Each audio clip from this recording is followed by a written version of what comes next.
Welcome to my channel. Today we will be talking about opening a retirement account with Fidelity Investments. Yes, you can absolutely open a retirement account with Fidelity Investments. Fidelity is a major financial services company that offers a wide range of retirement accounts to help you save for the future. The most common types of retirement accounts you can open with them are individual retirement accounts, or IRAs. Fidelity offers both traditional and Roth IRAs.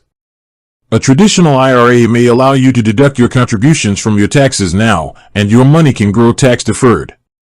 With a Roth IRA, you contribute with after-tax dollars, and your withdrawals in retirement can be tax-free.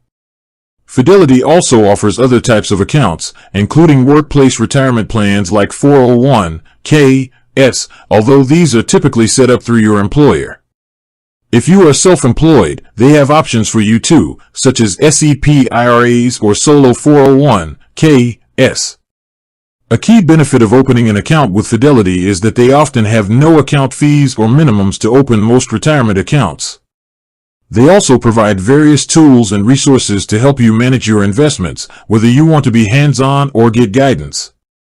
With that being said, thank you for watching. For more finance videos, kindly check my page. Please like, share, comment, and subscribe to my channel. Thank you.